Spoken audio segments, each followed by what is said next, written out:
నమస్కారం NPV news కి స్వాగతం. హెడ్లైన్ చూద్దాం.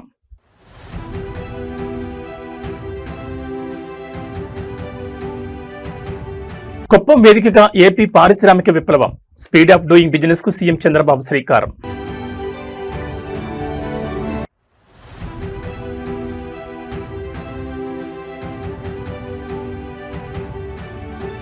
ఏపీ అథ్లెట్లకు మంత్రి లోకేష్ స్పెషల్ డిన్నర్, క్రీడాకారుల్లో సరికొత్త ఉత్సాహం.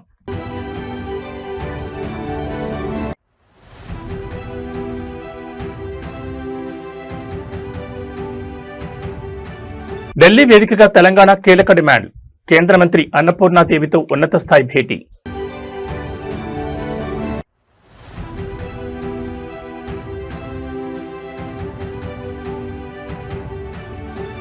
యాభైవ పడిలోకి కేటీఆర్, పుట్టినరోజు వేళ సరికొత్త సేవా శకానికి శ్రీకారం. ఇక డీటెయిల్స్ చూస్తే ఆంధ్రప్రదేశ్ పారిశ్రామిక ముఖ చిత్రాన్ని మార్చే సరికొత్త శకానికి ముఖ్యమంత్రి చంద్రబాబు నాయుడు తన సొంత నియోజకవర్గం కుప్పం వేదికగా శ్రీకారం చుట్టారు. ఈజ్ ఆఫ్ డూయింగ్ బిజినెస్ కాలం ముగిసిందని, ఇకపై ఏపీ అంటే స్పీడ్ ఆఫ్ డూయింగ్ బిజినెస్ అని సరికొత్త నినాదాన్ని వినిపించారు. కుప్పం కేవలం ఒక నియోజకవర్గం కాదు, అది నా గుండె చెప్పడు, నా ఒక ఎమోషన్ అంటూ భావోద్వేగానికి గురైన చంద్రబాబు కుప్పాన్ని దేశంలోని అత్యుత్తమ ఆదర్శ నియోజకవర్గంగా తీర్చిదిద్దేందుకు స్వర్ణ కుప్పం విజన్ 2029ని లాంచ్ చేశారు. గుడిపల్లి మండలం పొగుడుపల్లిలో జరిగిన స్వర్ణ కుప్పం పెట్టుబడుల వేదిక బహిరంగ సభలో ముఖ్యమంత్రి ఏకంగా 9,322 కోట్ల విలువైన 27 పరిశ్రమలకు శంకుస్థాపనలు మరియు ప్రారంభోత్సవాలు చేశారు. ఈ ప్రాజెక్టుల ద్వారా కుప్పం నియోజకవర్గంలోని దాదాపు 39,000 మంది యువతకు నేరుగా ఉద్యోగ అవకాశాలు రాబోతున్నాయి. దేశంలోనే తొలి బ్యాటరీ అనోడ్ మెటీరియల్ ప్లాంట్ ను అధా గ్రూప్ 2,081 కోట్లతో ఇక్కడే ఏర్పాటు చేస్తుండడం విశేషం. అంతేకాదు పైనీర్ క్లీన్ యాంప్స్ సంస్థ 150 కోట్లతో 2-సీటర్ ట్రైనర్ విమానాల తయారీ యూనిట్ ను కూడా కుప్పంలో నెలకొల్పుతోంది. ఈ సందర్భంగా చంద్రబాబు మాట్లాడుతూ తన డ్రీమ్ ప్రాజెక్ట్ అయిన వన్ ఫ్యామిలీ వన్ ఎంటర్ప్రెన్యూర్, ప్రతి కుటుంబం నుంచి ఒక పారిశ్రామికవేత్త విధానానికి కుప్పం నుంచి అడుగులు పడాలన్నారు. యువత ఉద్యోగాలు వెతుక్కునే వాడుగా కాకుండా ఉద్యోగాలు ఇచ్చే స్థాయికి ఎదగాలని పిలుపునిచ్చారు. 200 కోట్లతో ఏర్పాటు చేసిన ఏబిఐఎస్ ప్రోటీన్స్ చికెన్ ప్రాసెసింగ్ యూనిట్ ద్వారా స్థానిక పౌల్ట్రీ రైతులకు భారీ లబ్ధి చేకూరుతుందని, 44 ఎకరాల్లో విస్తరించిన ఎంఎస్ఎంఈ పార్కు ద్వారా చిన్న పరిశ్రమలకు స్టార్టప్స్ కు అద్భుతమైన వేదిక లభిస్తుందని సీఎం స్పష్టం చేశారు. ఈ రోజు మా యువత ఇక్కడ ఉన్నారు, వాళ్ళకు ఒకటే విజ్ఞప్తి చేస్తున్నా. ఈ పక్క పారిశ్రామికవేత్తలున్నారు, ప్రాస్పెక్ట్ పారిశ్రామికవేత్తలున్నారు, అందరికీ ఒకటే విజ్ఞప్తి చేస్తున్నా. మీకు మంచి ఉద్యోగం కావాలంటే బెస్ట్ ఉద్యోగాన్ని ఇప్పించే బాధ్యత ముఖ్యమంత్రిగా నేను తీసుకుంటానని మీ అందరికీ హామీ ఇస్తున్నా. ప్రపంచంలో ఉండే బెస్ట్ కంపెనీలు ఇక్కడ తీసుకొస్తాం. రెండోది, నేను కోరుకునేది మా యువత మీరు ఉద్యోగం చేయడం కాదు, మీరు ఉద్యోగాలు ఇచ్చే పరిస్థితిలో ఉండాలంటే మీరు పరిశ్రమలు పెట్టాలి, ఎంఎస్ఎంఈలు పెట్టాలి, స్టార్టప్ కంపెనీలు పెట్టాలి. మీ జీవితంలో మీరు రాణించాలని కుప్పం నుంచే ఈ యొక్క ప్రతి కుటుంబానికి ఒక పారిశ్రామికవేత్త కార్యక్రమాన్ని ప్రారంభిస్తున్నాం. అంతర్జాతీయ క్రీడా వేదికలపై భారత త్రివర్ణ పతాకంతో పాటు ఆంధ్రప్రదేశ్ ఖ్యాతిని సగర్వంగా చాటి చెప్పేందుకు మన ఏపీ అథ్లెట్లు సిద్ధమవుతున్నారు. రాబోయే ప్రతిష్టాత్మక కామన్వెల్త్ గేమ్స్, ఆసియా గేమ్స్ లో దేశానికి ప్రాతినిధ్యం వహించబోతున్న రాష్ట్ర ఎలైట్ ప్లేయర్లకు కూటమి ప్రభుత్వం అత్యున్నత ప్రాధాన్యత ఇస్తోంది. ఇందులో భాగంగానే రాష్ట్ర విద్యా, ఐటీ, క్రీడల శాఖ మంత్రి నారా లోకేష్ ఉండవల్లిలోని తన నివాసంలో శుక్రవారం రాత్రి క్రీడాకారులతో కలిసి ప్రత్యేకంగా భేటీ అయ్యారు. వారికి ప్రత్యేకంగా విందు ఇవ్వడంతో పాటు క్రీడాకారుల అవసరాలు, అంతర్జాతీయ స్థాయి శిక్షణకు కావాల్సిన సదుపాయాలపై సుదీర్ఘంగా చర్చించారు. సీఎం చంద్రబాబు నాయుడు నేతృత్వంలో రాష్ట్ర క్రీడా ప్రాధికార సంస్థ అందిస్తున్న అద్భుతమైన మద్దతుపై ప్లేయర్స్ ఆనందం వ్యక్తం చేశారు. కామన్వెల్త్ మరియు ఆసియా క్రీడలకు ఎంపికైన ఆంధ్రప్రదేశ్ చెందిన టాప్ క్లాస్ అథ్లెట్లను మరింత ప్రోత్సహించడమే లక్ష్యంగా మంత్రి నారా లోకేష్ ఈ విందు సమావేశాన్ని ఏర్పాటు చేశారు. ఈ ప్రత్యేక భేటీలో క్రీడాకారులు తమ కెరీర్ మైల్ స్టోన్స్, మెగా ఈవెంట్లకు తాము పడుతున్న శ్రమను మంత్రికి వివరించారు. ఏపీలో గతంలో నిర్వీర్యమైన క్రీడా రంగానికి సీఎం చంద్రబాబు నాయుడు, మంత్రి లోకేష్ సరికొత్త ఊపిరి ఊదారని ప్లేయర్స్ కొనియాడారు. అంతర్జాతీయ పోటీల్లో పాల్గొనే ప్లేయర్లకు వరల్డ్ క్లాస్ కోచింగ్, స్పాన్సర్షిప్ మరియు అవసరమైన కిట్స్ అందించడంలో శాప్ ఎంతో చురుగ్గా వ్యవహరిస్తోందని వారు గుర్తు చేశారు. తమకు ఇంతటి గొప్ప గౌరవాన్ని, నిరంతర ప్రోత్సాహాన్ని అందిస్తున్న ముఖ్యమంత్రి చంద్రబాబు నాయుడుకి, మంత్రి లోకేష్ కి శాప్ అధికారులకు, క్రీడాకారులు తమ ప్రత్యేక కృతజ్ఞతలు తెలియజేశారు. క్రీడాకారులను ఉద్దేశించి మంత్రి లోకేష్ మాట్లాడుతూ, మీరు మైదానంలోకి దూసుకెళ్లండి, మీకు వెనుక ఉండి నడిపించే పూర్తి బాధ్యత ప్రభుత్వం తీసుకుంటుంది, పథకాలే లక్ష్యంగా రాణించి దేశ రాష్ట్ర ఖ్యాతిని పెంచాలని పిలుపునిచ్చారు.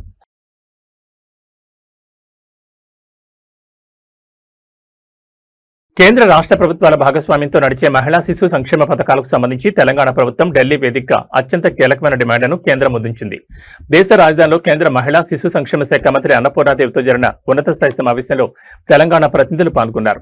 పెరుగుతున్న జీవన వ్యయానికి అనుగుణంగా అంగన్వాడీల జీతాల్లో కేంద్ర వాటాను భారీగా పెంచాలని, అలాగే రాష్ట్రంలో విజయవంతంగా నడుస్తున్న పాలు, అల్పాహార పథకాలకు కేంద్రం నిధులు కేటాయించాలని గట్టిగా విజ్ఞప్తి చేశారు. ముఖ్యంగా తెలంగాణలోని టీనేజ్ ఆడపిల్లల రక్తహీనతను పూర్తిగా నిర్మూలించేందుకు 100 కోట్లతో రూపొందించిన ఒక స్పెషల్ ప్రపోజల్ ను కేంద్ర మంత్రి ముందుంచారు. ఢిల్లీలో జరిగిన అధికారిక సమావేశంలో తెలంగాణకు సంబంధించిన ప్రధానంగా 3 అంశాలపై కేంద్ర ప్రభుత్వం మద్దతును కోరారు. మొదటిగా రాష్ట్రంలోని అంగన్వాడీ కేంద్రాల్లో చిన్నారుల కోసం తెలంగాణ ప్రభుత్వం ఎంతో ప్రతిష్టాత్మకంగా అమలు చేస్తున్న బ్రేక్ఫాస్ట్ మిల్క్ ప్రోగ్రాం విజయవంతమైన తీరును కేంద్ర మంత్రి అన్నపూర్ణాదేవికి వివరించారు. క్షేత్రస్థాయిలో అద్భుతమైన ఫలితాలను ఇస్తున్న ఈ వినూత్న కార్యక్రమాన్ని మరింత బలోపేతం చేసేందుకు కేంద్రం తరపున ఆర్థిక సహాయం అందించాలని కోరారు. ఇక రెండో ప్రధాన అంశంగా ప్రస్తుతం అంగన్వాడీ టీచర్లు, హెల్పర్ల జీతాల్లో కేంద్ర ప్రభుత్వం కేవలం 20% వాటాను మాత్రమే భరిస్తోందని, మిగిలిన సింహభాగాన్ని రాష్ట్ర ప్రభుత్వమే చెల్లిస్తోందని గుర్తు చేశారు. ప్రస్తుతం ఉన్న మార్కెట్ ధరలు, పెరుగుతున్న జీవన వ్యయాన్ని దృష్టిలో ఉంచుకుని అంగన్వాడీ సిబ్బంది ప్రయోజనాల దృష్ట్యా కేంద్రం తన ఆర్థిక వాటాను తక్షణమే పెంచాలని డిమాండ్ చేశారు.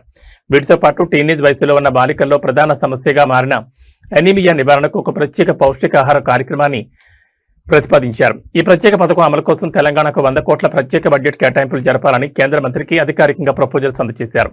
ఈ డిమాండ్లపై కేంద్ర మంత్రి అన్నపూర్ణాదేవి సానుకూలంగా స్పందించారు.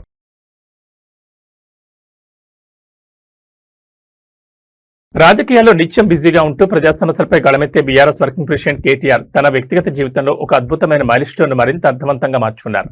ఈ ఏడాది జూలై 24వ తేదీతో కేటీఆర్ 50వ పట్లకు అడుగుపెడుతున్నారు. ఈ 50వ పుట్టినరోజు సందర్భంగా సమాజానికి ఉపయోగపడే ఒక గొప్ప సేవా కార్యక్రమానికి ఆయన శ్రీకారం చుట్టారు. హైదరాబాద్ లో జరిగిన స్పర్శ సంస్థ వార్షికోత్సవంలో పాల్గొన్న ఆయన తల్లిదండ్రులు లేని 50 మంది నిరుపేద యువతల ఉన్నత చదువులకు, వారి ఉపాధి సాధికారతకు తన సొంత నిధుల నుంచి పూర్తి ఆర్థిక సహాయాన్ని అందిస్తానని ప్రకటించి అందరి హృదయాలు గెలుచుకున్నారు.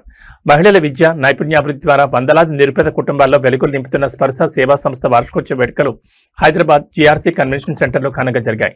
ఈ కార్యక్రమానికి ప్రముఖ నటి, సామాజిక కార్యకర్త అమలా అక్కినేనితో కలిసి కేటీఆర్ హాజరయ్యారు.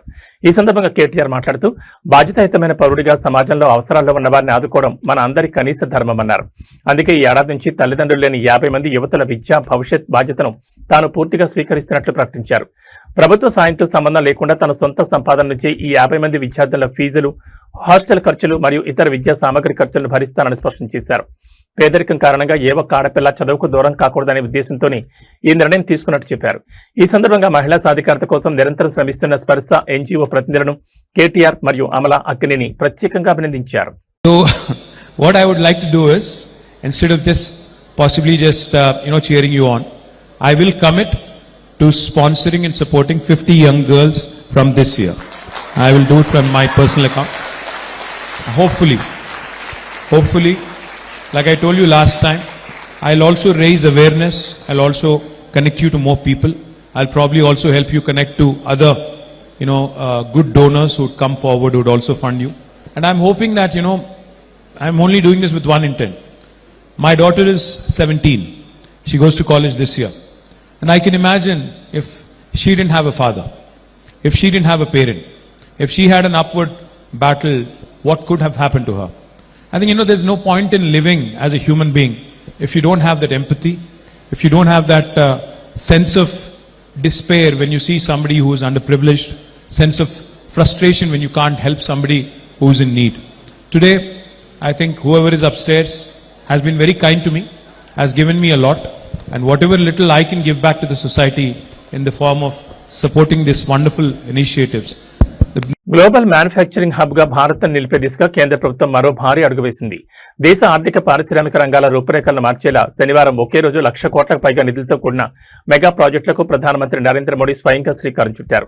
రాజస్థాన్, గుజరాత్ రాష్ట్రాల్లో సుదీర్ఘంగా సాగిన ఈ పర్యటనలో విమానయానం, మెట్రో రవాణా, గ్రీన్ ఎనర్జీ, పెట్రోకెమికల్స్ తో పాటు ఎంతో కాలంగా దేశం ఎదురుచూస్తున్న సెమీ కండక్టర్ చిప్ తయారీ రంగానికి మోదీ బూస్టింగ్ ఇచ్చారు. ప్రధాని నరేంద్ర మోడీ తన పర్యటన రాజస్థాన్లోని జోధ్పూర్ లో ప్రారంభించారు. అక్కడ 480 కోట్లతో 20 లక్షల మంది ప్రయాణికులను హ్యాండిల్ చేసే సామర్థ్యంతో రాజస్థాన్ రాయల్ హెరిటేజ్ శైలిలో నిర్మించిన సరికొత్త ఎయిర్పోర్ట్ టెర్మినల్ ను ప్రారంభించారు. ఇదే వేదికపై నుంచి దేశవ్యాప్తంగా విమానయాన రంగాన్ని మరింత బలోపేతం చేసేందుకు 28,840 కోట్ల అంచనా వ్యయంతో మోడిఫైడ్ ఉడాన్ పథకానికి గ్రీన్ సిగ్నల్ ఇచ్చారు. అనంతరం బాలోత్రాలోని పచ్పదరకు చేరుకున్న ప్రధాని హిందుస్థాన్ పెట్రోలియం మరియు రాజస్థాన్ ప్రభుత్వం సంయుక్తంగా 79,450 కోట్లతో నిర్మించిన దేశంలోని మొట్టమొదటి greenfield integrated refinery come petrochemical complex ను జాతికి అంకితం చేశారు.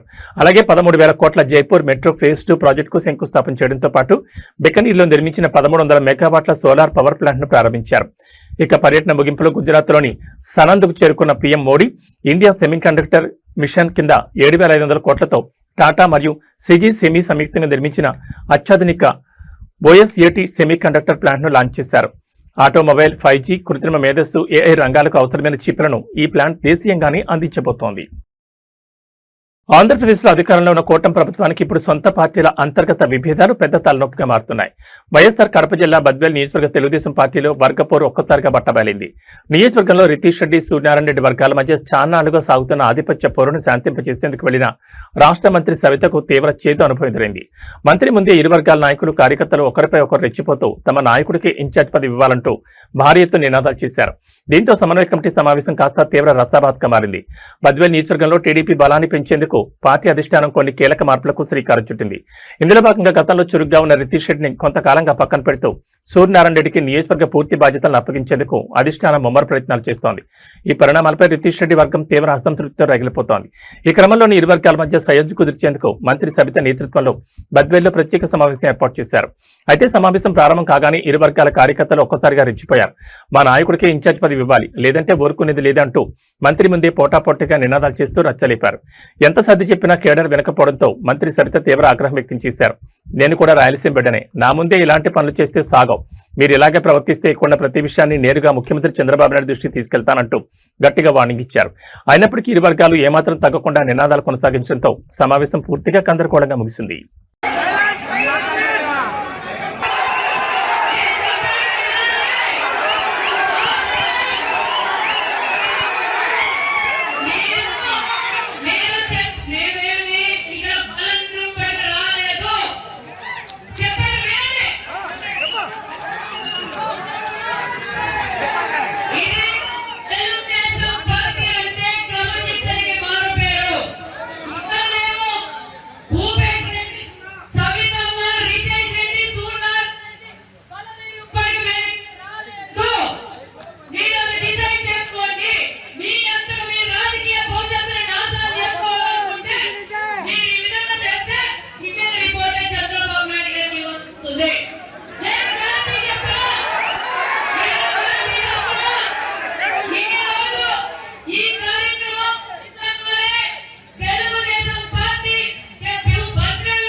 బద్వేల్ తెలుగుదేశం పార్టీలో అంతర్గత విభేదాలు చివరికి నడి రోడ్డుపై హింసాత్మక ఘర్షణకు దారితీశాయి.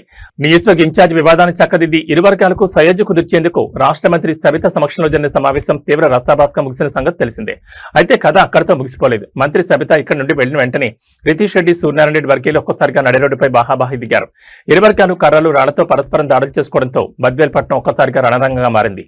ఈ దాడిలో ఇన్ఛార్జ్ రితీష్ రెడ్డి అనుచరుల కారు అద్దాలను ప్రత్యర్థి వర్గం పూర్తిగా ధ్వంసం చేసింది. బద్వేల్ నియోజకవర్గ టీడీపీ ఇన్ఛార్జ్ బాధ్యతల విషయంలో నేపథ్యంలో రితీష్ రెడ్డిని పక్కన పెట్టి సూర్యనారాయణ రెడ్డికి పూర్తి పగ్గాలు అప్పగించేందుకు అధిష్టానం చేస్తున్న ప్రయత్నాలు ఈ ఘర్షణకు కారణమయ్యాయి. అంతకుముందు జరిగిన సమావేశంలో మంత్రి సబిత ఇరు వర్గాలకు గట్టి వార్నింగ్ ఇచ్చినప్పటికీ ఆమె కాన్వాయ్ కదిలిన కొద్ది నిమిషాలకి అసలు రచ్చ మొదలైంది. ఇన్ఛార్జ్ పదవి మాదంటూ వాగ్వాదానికి దిగిన ఇరు వర్గాల కార్యకర్తలు పరస్పర నినాదాలతో మొదలుపెట్టి చివరికి భౌతిక దాడులు దిగారు. ఈ క్రమంలోనే ఆగ్రహంతో ఊగిపోయిన సూర్యనారాయణ రెడ్డి వర్గీయులు ప్రస్తుత ఇన్ఛార్జ్ రితీష్ రెడ్డి అనుచరులకు సంబంధించిన కారుపై దాడి చేసి రాళ్లతో కారు అద్దాలను పూర్తిగా ధ్వంసం చేశారు. పట్టణంలో ఇరు వర్గాల వారు భారీగా గుమికూడడంతో సామాన్య ప్రజలు భయభ్రాంతులు గురయ్యారు. సమాచారం అందుకున్న వెంటనే స్థానిక పోలీసులు భారీగా రంగంలోకి దిగి లాఠీచార్జ్ చేసి ఇరు వర్గాలను చెల్లాచెదురు చేశారు. ప్రస్తుతం బద్వేల్లో అదనపు బలగాలను మోహరించి పరిస్థితిని అదుపులోకి తెచ్చే ప్రయత్నం చేస్తున్నారు.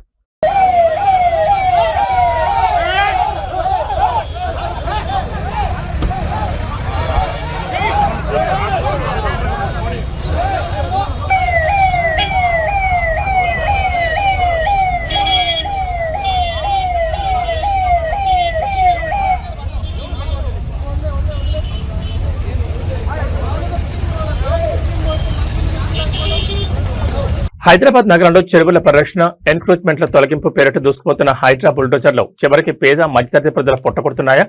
లంబాడీలు, బడా వ్యాపారుల అక్రమ కట్టడాలను ముట్టుకోని అధికారులు వీధి వ్యాపారులపైనే తమ ప్రతాపం చూపిస్తున్నారా? కూకట్పల్లి ఏరియాలోని మోతీనగర్ చౌరస్తా సాక్షిగా ఈ రోజు జరిగిన హైడ్రా కూల్చివేతల పర్వం చూస్తే ఎవరికైనా కన్నీళ్లాగవు. ఎలాంటి ముందస్తు సమాచారం నోటీసులు లేకుండా శనివారం ఉదయాన్నే విరుచుకుపడ్డ అధికారులు సుమారు కొన్ని వందల చిన్న వ్యాపార దుకాణాలు నేలమట్టం చేశారు. భర్తను కోల్పోయి ఒక చిన్న షాపు ద్వారా జీవనం సాగిస్తున్న ఒక అభాగ్యురైన మహిళా వ్యాపారి ఆవేదన నగర ప్రజలను కదిలిస్తోంది. కూకట్పల్లి పరిధిలోని మోతీనగర్ చౌరస్తా ప్రధాన రహదారి పక్కన వందలాది కుటుంబాలు చిన్న తోపుడు బండ్లు, డబ్బా షాపులు పెట్టుకుని దశాబ్దాలుగా జీవనం సాగిస్తున్నాయి. అయితే ఈ రోజు ఉదయం జీహెచ్ఎంసీ మరియు పోలీస్ బలగాలతో కలిసి వచ్చిన హైడ్రా అధికారులు కనీసం లోపల ఉన్న సామగ్రిని కూడా సర్దుకునే సమయం ఇవ్వకుండా దుకాణాలను కూల్చివేయడం ప్రారంభించారు. ఈ క్రమంలో భర్తను కోల్పోయి ఆ చిన్న షాపే సర్వస్వంగా బతుకుతున్న ఒక మహిళ తన జీవనోపాధిని బుల్డోజర్లు మింగేస్తుంటే అధికారుల కాళ్లపై పడి రోధించిన తీరు ఆ కొండవారిని కలిచివేసింది. లక్షల కోట్ల విలువైన ప్రభుత్వ చెరువు భూములను ఆక్రమిస్తున్న పెద్ద అక్రమార్ల జోలికి వెళ్లడానికి భయపడే హైడ్రా అధికారులు కేవలం పొట్టకొట్టు కోసం రోజువారీ వ్యాపారాలు చేసుకునే మాలాంటి నిర్భాగ్యుల మీద కక్ష సాధింపు చర్యలకు దిగుతున్నారని బాధితులు తీవ్ర ఆవేదన వ్యక్తం చేశారు. కనీసం ప్రత్యామ్నాయం చూపించకుండా ఇలా రోడ్డున పడేస్తే తమ పిల్లలతో కలిసి ఎక్కడికి వెళ్లాలని, తాము ఎలా బతకాలని బాధితులు ప్రభుత్వాన్ని కన్నీళ్లతో నిలదీస్తున్నారు.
मेरा बच्चा खाना छीन लिया, मेरा हस्बैंड नहीं है, मैं कैसे जीना बोलो तुम लोग। मेरा नंबर तोड़ दिया तो मैं क्या खाऊं? इतने साल से, आज 30 साल 35 साल से है मैं जिला। आज कहाँ जा बोलो, मेरा मरद मर कितने साल हो गया, 10 से मेरे साल हो गए। आज कहाँ जाना मैं बोलो? तुम लोग सब बर्बाद कर, तुम लोग की जिंदगी बर्बाद हो जाएगा, देख लेना तबाह हो जाएगा तुम लोग का जिंदगी। रेवंत रेड्डी कुलचे हाइड्रा जिंदगी बर्बाद होगा तुम लोग का। कभी अच्छा नहीं रहेगा तुम लोग मेरा चीज छोड़ के, कभी अच्छा नहीं रहेगा, कभी अच्छा नहीं रहेगा तुम लोग का। सारा डोकला ఆధునిక సమాజంలో ఇంకా కుల బహిష్కరణలు, సామాజిక వివక్షలు కొనసాగడం సిగ్గుచేటు. నిజామాబాద్ జిల్లా ఇందలవాయి మండలం కన్నారం గ్రామంలో దళిత సామాజిక వర్గానికి చెందిన మాదిగ కులస్తులపై స్థానిక వీడీసీ కమిటీ అనాగరికంగా గ్రామ బహిష్కరణ వేటు వేయడం ఇప్పుడు జిల్లా వ్యాప్తంగా తీవ్ర సంచలనంగా మారింది. తమను సామాజికంగా ఒంటరిని చేసి అడుగడుగునా వివక్షకు గురి చేస్తున్నారంటూ ఆగ్రహించిన బాధితులు ఈరోజు ఇందలవాయి మండల రెవెన్యూ కార్యాలయాన్ని ముట్టడించారు. ఎంఆర్ఓ డౌన్ అంటూ కార్యాలయం ముందు బైఠాయించి భారీ ఎత్తున నినాదాలు చేశారు. ఇందలవాయి మండలం కన్నారం గ్రామంలోని విలేజ్ డెవలప్మెంట్ కమిటీ సభ్యులు కొంతకాలంగా ఏకపక్ష నిర్ణయాలతో సామాన్యులను ఇబ్బందులు గురి చేస్తున్నారనే విమర్శలున్నాయి. ఈ క్రమంలోనే గ్రామానికి చెందిన మాదిగ కులస్తులను లక్ష్యంగా చేసుకుని వారిని అనాగరికంగా గ్రామ బహిష్కరణ చేస్తున్నట్లు కమిటీ సభ్యులు హుకుం జారీ చేశారు. అంతటితో ఆగకుండా బాధితులను అత్యంత దారుణంగా అసభ్య పదజాలంతో దూషిస్తూ సామాజికంగా వేధింపులకు గురి చేశారు. ఈ వివక్షను సహించని బాధిత కుటుంబాలు, దళిత సంఘాల మద్దతుతో ఇందలబా ఎంఆర్ఓ కార్యాలయం వద్దకు భారీ ర్యాలీగా చేరుకున్నారు. కార్యాలయం ముఖద్వారం వద్ద బైఠాయించి రెవెన్యూ యంత్రాంగం మరియు ఎంఆర్ఓ తీరుకు వ్యతిరేకంగా ఎంఆర్ఓ డౌన్ డౌన్ అంటూ ఆకాశమంతా నినాదాలతో హోరెత్తించారు. తమకు గ్రామంలో రక్షణ కల్పించాలని, రాజ్యాంగ విరుద్ధంగా వ్యవహరిస్తున్న వీడీసీ కమిటీ సభ్యులపై కఠినమైన చట్టపరమైన చర్యలు తీసుకునే వరకు కదలేదు లేదని బాధితులు భీష్మించి కూర్చున్నారు.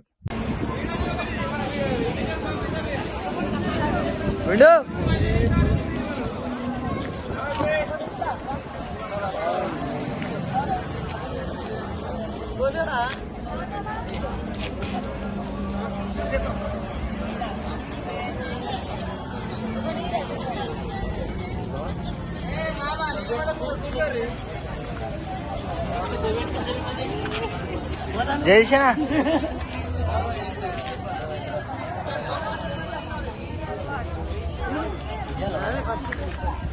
సప్తసాగర దాచే ఎల్లు సినిమాతో తెలుగు, కన్నడ ప్రేక్షకులకు అమాయకపు చూపులతో అద్భుతమైన నటనతో దగ్గరైన బ్యూటీ రుక్మిణి వసంత్. స్క్రీన్ పై చాలా పద్ధతిగా, హోమ్లీగా కనిపించే ఈ కన్నడ కస్తూరిలో ఇంత క్యూట్ అండ్ ఫన్నీ యాంగిల్ కూడా ఉందా అనిపించేలా ఓ క్రేజీ వీడియో ఇప్పుడు నెట్ ఛానళ్లను తెగ నవ్విస్తోంది. సాధారణంగా సెలబ్రిటీలు రకరకాల మైమింగ్, ఇమిటేషన్ ఆర్ట్స్ చేయడం మనం చూస్తూ ఉంటాం. కానీ రుక్మిణి వసంత్ మాత్రం ఏకంగా ఓ మేకను పర్ఫెక్ట్ గా ఇమిటేట్ చేసి సోషల్ మీడియాను షేక్ చేస్తున్నారు. ఆమె అలా అరవడమే ఆలస్యం, అక్కడ ఉన్న ఒక మేక కూడా రిప్లై ఇవ్వడం ఇక్కడ అసలైన హైలైట్. షూటింగ్ గ్యాప్ లోనో లేదా ఒక అవుట్డోర్ ట్రిప్ లోనో ఉన్న రుక్మిణి వసంత్ సరదాగా తన చుట్టూ ఉన్న మేకను చూసి ముచ్చటపడ్డారు. ఈ క్రమంలోనే తనలోని ఒక హిడెన్ టాలెంట్ కు పని చెప్పారు. అచ్చం మేక ఎలా అరుస్తుందో అదే శబ్దంతో, అదే పిచ్ తో చాలా పర్ఫెక్ట్ గా మేకల అరిచి చూపించారు. రుక్మిణి వసంత్ ఇమిటేషన్ ఎంత రియలిస్టిక్ గా ఉందంటే ఆ సౌండ్ వినగానే అక్కడ ఉన్న ఒక నిజమైన మేక కూడా ఏమాత్రం ఆలస్యం చేయకుండా ఆమెకు రిప్లై ఇస్తూ తిరిగి అరిచింది. ఈ క్యూట్ కాన్జర్వేషన్ అక్కడ ఉన్నవారు వీడియో తీసి సోషల్ మీడియాలో పోస్ట్ చేయడంతో అది కాస్త క్షణాల్లో వైరల్ గా మారింది. ఈ వీడియో చూసిన నెటిజన్లు, అభిమానులు రుక్మిణి క్యూట్నెస్ కు పడిపోతున్నారు. సినిమా ఇండస్ట్రీలో గ్రేటెస్ట్ ఆఫ్ ఆల్ టైమ్ అనే అర్థంలో వాడే GOAT అనే పదాన్ని ఇక్కడ నిజమైన అర్థంలో వాడుతూ Rukmini is the real GOAT అంటూ సోషల్ మీడియాలో క్రేజీ మీమ్స్, కామెంట్స్ తో ట్రెండ్ చేస్తున్నారు. Yeah. Okay, watch me.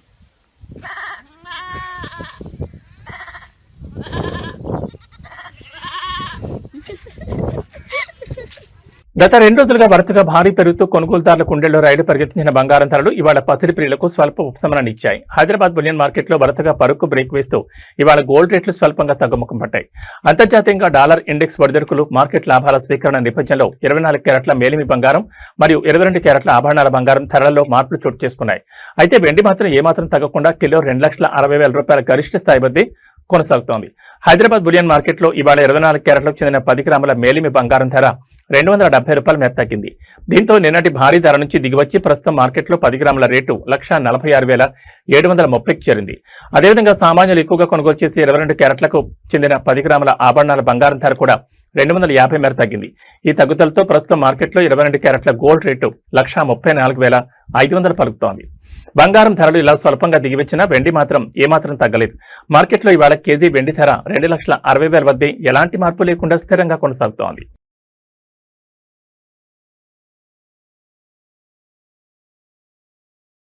రెండు తెలుగు రాష్ట్రాల ప్రజలకు వాతావరణ శాఖ హెచ్చరిక జారీ చేసింది. ఎండలతో అల్లాడుతున్న వాతావరణం ఒక్కసారిగా మారబోతోంది. బంగాళాఖాతం ఏర్పడిన అల్పపీడనం రానున్న 2 రోజుల్లో మరింత బలపడి తీవ్ర అల్పపీడనంగా మారనుందని IMD స్పష్టం చేసింది. దీని ప్రభావంతో ఇటు ఆంధ్రప్రదేశ్లోని ఉత్తర కోస్తా ప్రాంతాలు, అటు తెలంగాణలోని ఉమ్మడి ఉత్తర జిల్లాలు వాన గుప్పెట్లకు వెళ్లనున్నాయి. ఈ రోజు నుంచే కరడుగట్టిన మేఘాలు కమ్ముకుని పలు జిల్లాల్లో జలప్రళయం సృష్టించే అవకాశాలున్నాయని అధికారులు అంచనా వేస్తున్నారు. వాతావరణ శాఖ తాజా బులెటిన్ ప్రకారం బంగాళాఖాతంలో కదులుతున్న ఈ అల్పపీడన వ్యవస్థ వల్ల ఈ రోజు నుంచి ఆంధ్రప్రదేశ్లోని ఉత్తర కోస్తా జిల్లాలో ఎడతెరిపి లేకుండా భారీ వర్షాలు కురిసే ఆస్కారం ఉంది. ముఖ్యంగా విశాఖపట్నం, విజయనగరం, శ్రీకాకుళం, ఉభయ గోదావరి జిల్లాల యంత్రాంగాన్ని అప్రమత్తం చేశారు. అదే సమయంలో దక్షిణ కోస్తాంధ్రతో పాటు రాయలసీమ వ్యాప్తంగా అక్కడక్కడ చెదురుమదురుగా ఓ మోస్తరు వర్షాలు పడే అవకాశం ఉంది. ఇక తెలంగాణ విషయానికి వస్తే హైదరాబాద్ వాతావరణ కేంద్రం ఉత్తర తెలంగాణకు హై అలర్ట్ జారీ చేసింది. ముఖ్యంగా ఉమ్మడి ఆదిలాబాద్, నిజామాబాద్, జగిత్యాల, పెద్దపల్లి జిల్లాల్లో భారీ నుంచి అతి భారీ వర్షాలు కురిసే అవకాశం ఉందని శాస్త్రవేత్తలు స్పష్టం చేశారు. కొన్ని లోతట్టు ప్రాంతాలు జలమయమయ్యే ప్రమాదం ఉందని, వాగులు వంకలు పొంగిపొర్లు ఛాన్స్ ఉందని హెచ్చరించారు. వర్షాలతో పాటు గంటకు 40 నుంచి 50 కిలోమీటర్ల వేగంతో ఈదురుగాలులు వీస్తాయని, పిడుగులు పడే ప్రమాదం కూడా ఉన్నందున రైతులు, గ్రామీణ ప్రజలు చెట్ల కింద, బలహీనమైన గోడల కింద ఆశ్రయం పొందొద్దని సూచించారు.